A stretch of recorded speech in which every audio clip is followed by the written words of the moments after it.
Welcome back. This is the Grinning Late Forge Podcast Arena card review for Murder at Castle Nathria. This is Abukta. This is Merps. Hi, we continue onwards. Gonna be faster this time. Sure. We've been Definitely gonna over happen. 20 minutes for every single class, including over 30 for some. This is not fast, all right? We're doing it over 2 nights. We want to be fast. We can't be fast. That's just what it is. All right, so we're at Rogue. One thing to know about Rogue is that we've gone over, by the way, a whole bunch of classes that are all getting really good cards. Like Priest has gotten pretty good cards. Paladin has gotten like not absurdly overpowered cards, but like still okay to good cards. Mage has gotten okay to good cards. Hunter's been purely busted. Druid has gotten pretty good cards, and even Demon Hunter, which everyone's like, oh, it's terrible, whatever, has an A+ common card, right? Like it's all been good. And Rogue is not terrible, but it's one of the weaker classes. You can see by we're looking at right now the best common card that Rogue gets, and it is a C tier card. Nothing was even like that. Every other class has had a common card that is at least an A tier card, if not higher. Every other class so far. So this is the first class with a common card that is just a C tier card. It's not even a B tier card, it's a C tier card. It is Double Cross. Common, secret. It's so bad. It's even a secret. Rogue secret. When your opponent spends all their mana, draw 2 cards. Thoughts? Look, what it does is okay. Like, all right, here's why it's okay, right? Because if they're preventing you from drawing by not spending all of their mana, that's good for you, right? That's nice. Okay, you got a sort of benefit. And 2 mana to draw 2 is nice, but you never ever get the cards on your turn immediately, right? At best, you get it on the next turn afterwards. And you might not get it. And then, of course, you realize some value, whatever value means from it. You're going to play this later on because it is not a, like, I mean, you don't really want to play it turn 2. You don't You want to just don't. draw cards on turn 2. You want to play Yeah. tempo stuff. So it's later on, and later on it is much easier slash it could just happen, right? They don't even have to be like wanting to use mana and then playing around it. They could just not use all of their mana, right? Like on turn 8 or turn 9, what are the chances they don't use all of their mana? I don't know, it's there. I don't know exactly what the chances are, but it's there. So yeah, look, you do get to refresh your your cards. You do get to eventually draw 2. But it's the eventually part that really sucks. Yeah.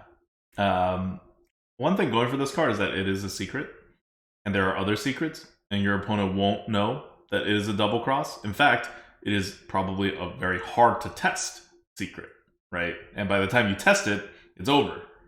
You have already gotten the value out of the secretness of the secret, right? They're looking for potentially other rogue secrets. There's not a lot of rogue secrets, but they're afraid of whatever the other rogue secrets are. The one that where if you hit face, you're actually going to betray the minion next to you and hit it instead. Like there's a lot of rogue secrets where if you actually fall for it, it's really bad for you. So the double cross has quite a bit of this like hidden value of like you're making your opponents do weird things. Now they gotta watch out for weird things. So you still wouldn't want to play it on turn 2 for it, but if you just like throw it in sometime in the mid game, mid to late game, it has more of an effect than just like draw 2 cards eventually. Yep. Okay. All right, now we're gonna get to even worse cards. The next card is Private Eye. The next common card is Private Eye. Private Eye is a 4 mana 3/4. Battle Cry. Cast a secret from your deck. Combo. Cast 2 instead. You need to have secrets in your deck. So if you are casting a secret from your deck, by the way, a 4 mana 3/2 that casts a 2 mana secret is not bad at all. That is kind of what you would expect / actually good. But you actually have to have the secret in your deck. And Double Cross is a C. And that's about as good as Rogue Secrets get. So you're not going to have a lot of secrets in your deck. And casting 2, that's really not going to happen because they also have to be different secrets. Yep. All right. Now we're getting to an even worse card for Rogue. Common, spell, 2 mana, sticky situation. Secret. After your opponent casts a spell, summon a 3/4 spider with stealth. This is the card that could have made Rogue Secrets actually work. If the Rogue had 2 common secrets, and they were both draftable, now you got a game going. But unfortunately, this one is terrible. Because you are waiting for your opponent to cast a spell, they may not cast a spell, and if they do cast a spell, you have gotten a 3/4 spider with stealth for 2 mana. Whoop-de-doo. Yeah, like, this is just sort of what you're supposed to get, right? It's like, it's like Cat Trick, right? Like, Yep. I don't think anybody was like, oh my god, Cat Trick, so good. This is basically Cat Trick. So yeah, that's it. I don't know. Cat Trick isn't breaking the meta. It never really impacted the meta that much. So Cat Trick 2.0, printed for 2022, is definitely not breaking the meta. So I just did a quick look at and try to find like Rogue Secrets. And I can't. There's like no place online that has all the Rogue Secrets. Which is really annoying. But okay, here, I found some. Okay. So nope, this is Kobolds and Catacombs. Are Rogue Secrets not in? I just assumed they were in. Besides Kobolds and like Sudden Betrayal is Kobolds and Catacombs. Oh, are they in Standard now? Cheat Death. I'm trying to think through. They're not in Standard. We haven't seen them.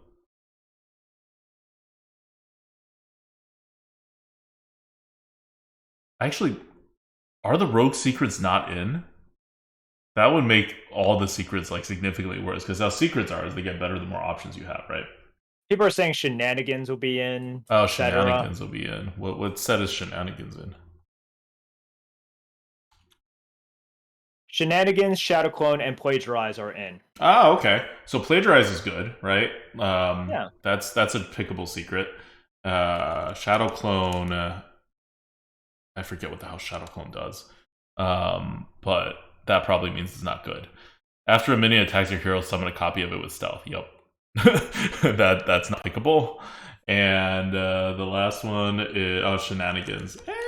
Shenanigans is playable. It's pickable. It's playable. Shenanigans is 2 mana when your opponent draws their second card in the turn, transform it into a banana. It is not pickable. I thought Shenanigans was something else. Okay. So Rogue Secrets are not as good as I had been imagining. I just assumed the classic Rogue Secrets when they first were introduced were in. But okay. Let's move on.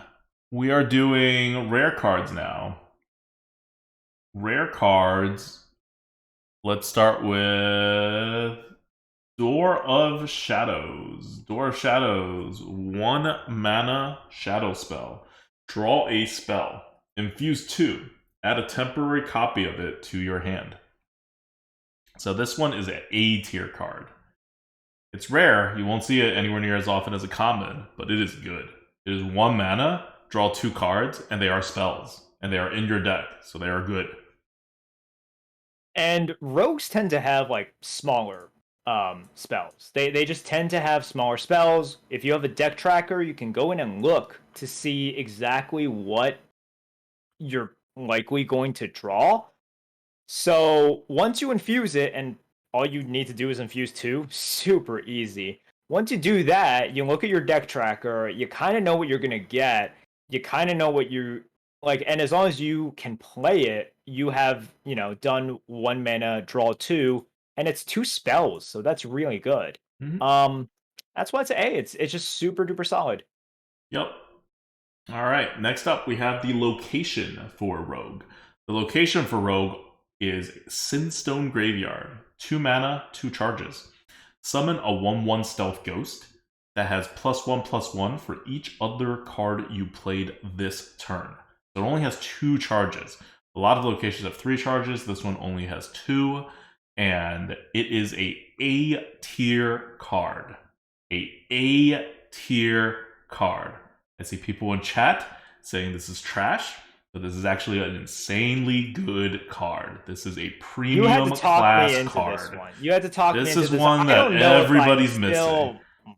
Everybody's sleeping on this card. Everyone is sleeping. Explain it to everyone like you explained it to me. I still don't know if I exactly buy it, but you can. Look, for those of you in chat right now, and for those of you listening at home, I'm not there yet. Okay, I'm not there. Exactly it's there yet. I'm not card. There. Premium card. This is like Scorpid levels of good. Gonna be nerfed. It's so good, they're gonna nerf the offering rate of this card. You just watch. By the way, they will not nerf the offering rate of any locations. That is my prediction. Even if a class is too overpowered, they're gonna keep the locations the way it is and nerf the other cards. Just a personal prediction of how game development. Okay, wait. So lay out the scenarios that you're seeing. That I'm not seeing. Lay it out. So let's start with the fact that it's a 2-mana card, and it's only going to generate tempo. It is not doing anything else, right? So how much tempo are you trying to get over the course of 3 turns for this to be an insanely good card? Well, I don't know. 10? 12? Pretty insane numbers, right? Like for a 2-mana card. This card is going to start off. We're going to do 2 scenarios. First scenario is the scenario that you really want to use this card in, which is that you can coin it out. If you coin it out, it is a 2-mana 2/2 stealth. And then, at some point in the future, you will get, like, if you want to do it again on turn 3, you will get at least another 2-mana 2/2 stealth. You could get a 3/3 stealth. If you want to just wait later on until you have, like, a turn in which you're comboing a bunch of stuff, you can get a much larger stealth. That is super, extremely amazing good tempo. Now, if you don't have a coin or you're playing it later in the game, you are getting just a ton of stats. Like, you know how when we look at those cards like that Druid has, where you're summoning like 2/2/2s and then they eventually become 2/5/5s, and everyone's like, oh, obvious A-tier card. Obviously this is an A-tier card. Super good, amazing. Sinstone Graveyard does pretty much the same thing. It's a little smaller, but it's like 2 mana instead of 3 mana, and it has stealth on the cards that you summon. And when you're summoning smaller things, like, I mean, 5/5 is not that small, but you want them to have stealth. That's good. And it's so much more flexible. So, if you just add up all the stats that you're getting from this card, it is an absurd amount of mid to late game stats for just 2 mana. And it's not anti-tempo as long as you play it with one other card, even a coin. So, I think a lot of people look at this and they're like, how am I going to, like, they just imagine that it's an anti-tempo card. And it is not. It is a normal tempo card or even a tempo positive card. It's a normal tempo card if you just play any other card on the same turn. So, like, let's say on turn 4, you play a 2-drop and Sinstone Graveyard. Boom, you have a normal tempo turn. And then you just get a bonus tempo whenever you trigger it. And you'll know when to trigger it, right? If you have a bunch of, like, cards you want to play on one turn later on, like as a rogue, you save it for that turn. If you don't have those cards in your hand, you can just, you know, play it as soon as it comes off cooldown, and then you get another 2/2 stealth. It is super flexible, super powerful in the mid to late game, and just very high floor and pretty high ceiling. A-tier card. So, me reading chat right now, I will tell you guys this. The only reason, like, for me, I recognize that it is a good card. Like, the only thing I'm just like, oh, I don't know if it's an A, right? Because A is very high. A is very, very high.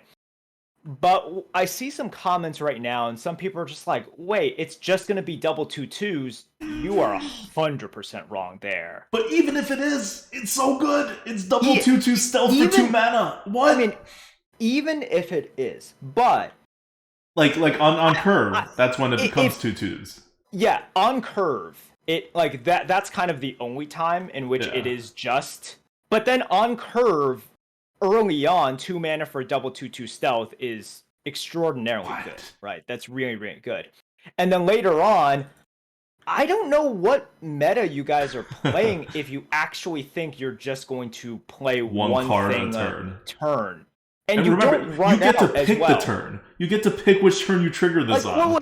do you guys remember, like, what kind of, like, how many cards you play in recent metas per turn? It's a lot. You don't run out. Like, this is something for other card evaluations as well. I think some people like are used to this idea. They're like, well, I'll just be running out of cards by then. Slash, I can't possibly play that many cards later on or something. No. Classes have a ton of cards. It's pretty easy for you to play 3 cards on a turn. You will have cards. Mm-hmm. This is just Hearthstone in 2022. And I understand weaker cards are coming in. Scholomance is coming in, right? Like you have ways to, and like you. That is what I don't understand. So like I see a lot of comments right now.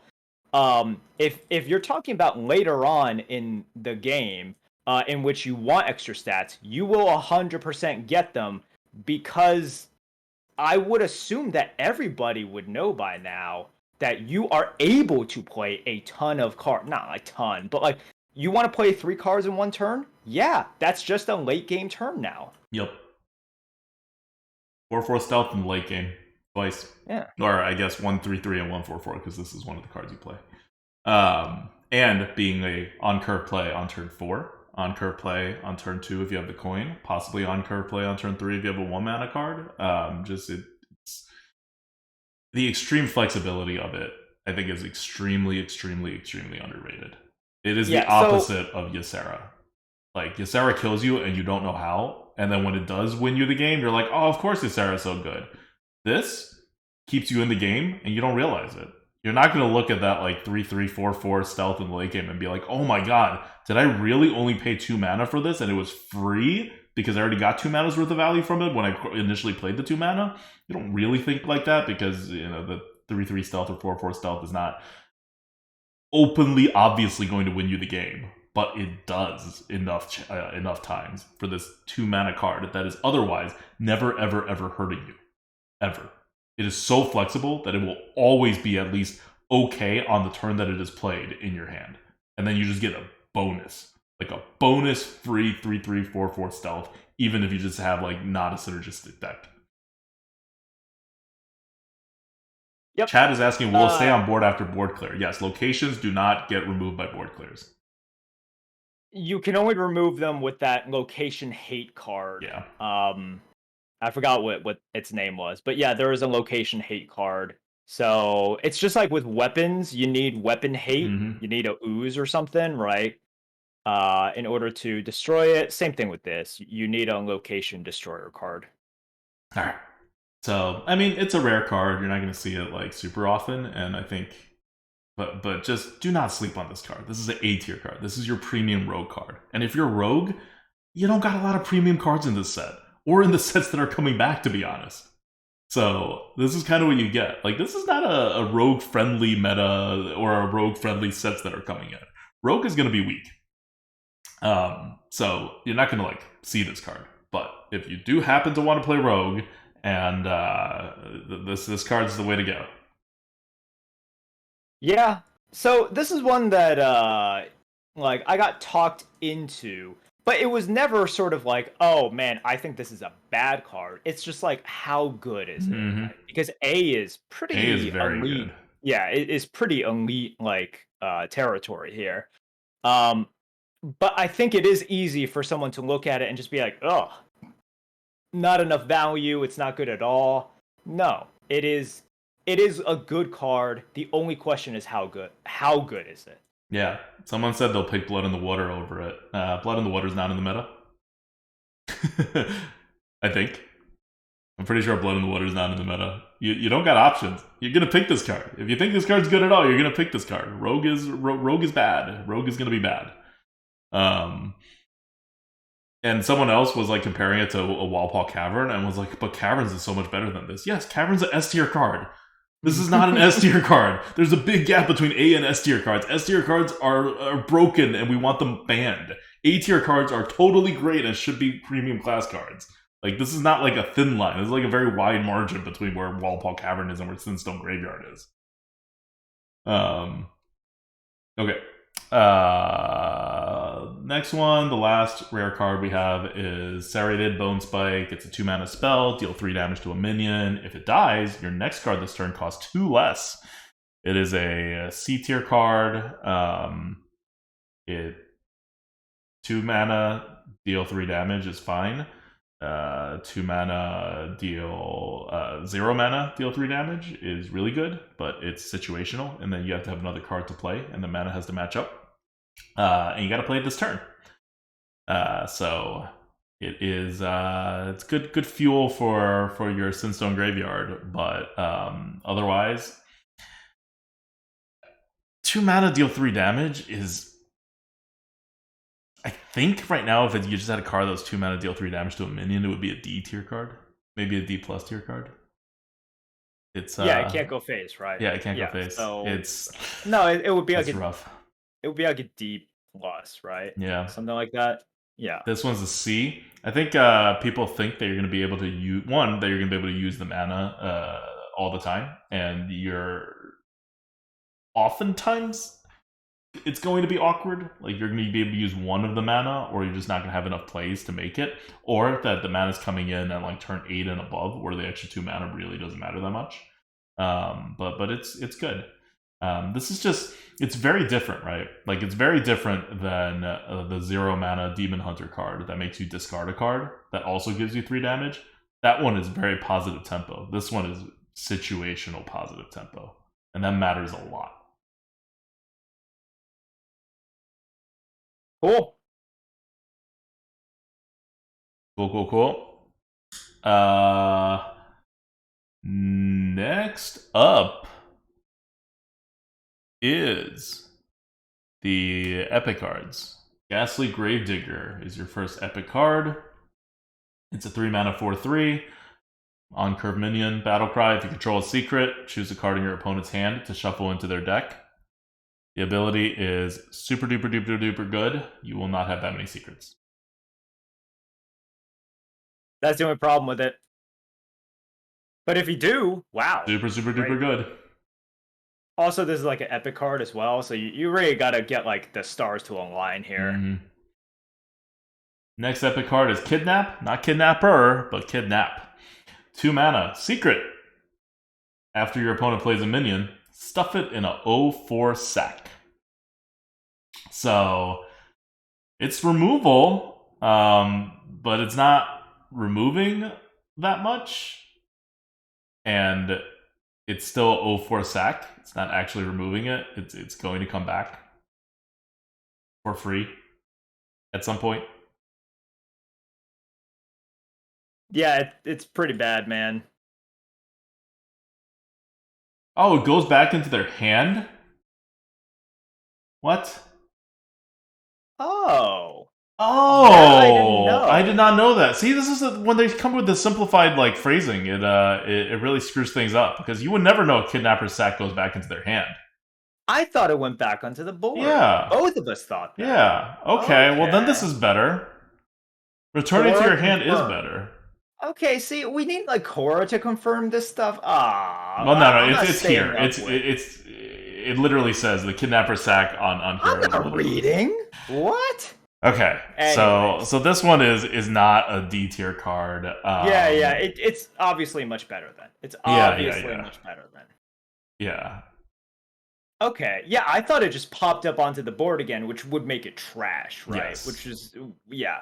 But effectively making it like a weird freezing, right? It's like a weird freezing, whatever. That's nice. It's certainly better. Anyways, disregard that score. Yeah, disregard that score. It's also not an easy card to calculate, so I'm not going to be able to do it on the spot. But we'll update this before the expansion is out with the correct score for Kidnap. By the way, all of these scores are actually available online. Well, we're a couple classes behind, but they're going up there after we do each of these videos in theory. Cool. Okay, so that is Kidnap. It's an epic card. You're not going to see it that much, but it's actually a card now. Like now that it's returning it back to the hand afterwards. It's Then nice. yeah, Yeah, then it's it actually is nice. like Freezing Trap. Yeah, it's like a freezing trap or sap or one of those, but you can't But you target can't it, right? target. Yeah, yeah. I mean, it's Yeah, not so as it's good as more like a freezing trap than yes, a sap. Yeah. yes. But even Freezing Trap is semi-targetable. This one's like completely just whatever the hell your opponent does. All right. Let's go to the legendaries for Rogue. Legendary card number 1, Necro Lord Drakka. Necro Lord Drakka is a 4-mana 3/4 battle cry. Equip a 1/3 dagger, +1 attack for each other card you played this turn. You're going to play at least one other card this turn. You don't want to throw a 1/3 dagger. You could probably play 2 cards in the turn, maybe not. But even if you are just equipping a 1/3 dagger, this card is pretty good. If you're equipping a 2/3 dagger, this card is really good. If you could somehow equip a 3/3 dagger, this card is freaking busted. And so overall, it is a A-tier card. Yeah, I thought this was a little high until I was just like, once again, I think you will be able to play stuff. In the late game, does that weapon matter? Yeah, it does. If you're able to get like a 3 attack kind of A weapon, 3/3 it dagger, does. even if it's just going face, it matters. Yeah. No, that still matters. And the additional flexibility that you get with it, it's nice. So like Rogue was one of those where I wanted to hate on it more, and at the end I was like, okay, you can talk me into like these higher scores. I think these are just like nice cards for Rogue. I'm not saying Rogue is going to be great, but Rogue is going to be bad. I think that the location card and this Necrolord Drakka actually good cards. Yeah. Mm-hmm. All right. The other legendary card, Halkias, is a 4-mana 5/4 elemental. Death Rattle. If you control a secret, store Halkias' soul inside of it. It resummons Halkias when triggered. So that's obviously really good. This is a C tier card. It would be a D plus to C borderline card if it didn't have the ability. So the ability is doing a little work, but again, you have to control a secret. You're rogue. You don't have a lot of secrets. Yep. That's it. Also, I like how people mentioning it's like, well, the legendary is worse than the Sword Eater. Yeah, Sword Eater is like freaking amazing. Sword Eater is like freaking amazing. But also another consideration for like the past legendary as well. People are like, well, it shuts off your hero power. You guys do know that you not hero powering means you get to use that mana for something else. Mm-hmm. Rogue's hero power is pretty bad these days. That's 2 mana you can use for something else. Wow. Crazy. Insane. Yeah, like imagine if this was a 4-mana card that said summon a 3/4, gain 2 mana. You guys would be all over it. You guys would be like, what? 2 mana 3/4? So good. Kind of the same thing. And it's a 1/3 dagger. And it's really like at least a 2/3 dagger. It's almost certainly a 2/3 dagger. It's almost certainly a 2/3 dagger. So yeah. It's just like a much better Arathi weaponsmith, right? Mm-hmm. Like a much better. Not just like a better version, a much better version. Okay. All right. That's it for Rogue. I mean, look, it's not going to be good. It's a bad situation for Rogue, but if you're going to play Rogue, there are things you can do. I feel like it's just a lot of things that don't kind of fully work. But if there is a meta for these kinds of cards that are coming into Rogue, I guess this is the meta for it, because Rogues have a little bit of a problem with getting cards, and that's solved by Skillomance. Rogues have a lot of awkward cards that require you to play a lot of cards for it to trigger, which requires it to be later in the game, and everything in this meta is delayed.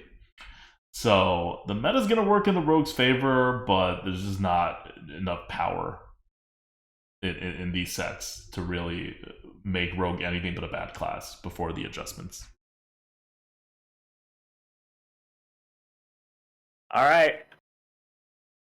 Cool. That's that. All right. No shout outs. We're moving on. Getting some time back. All right. See you guys on the next class then.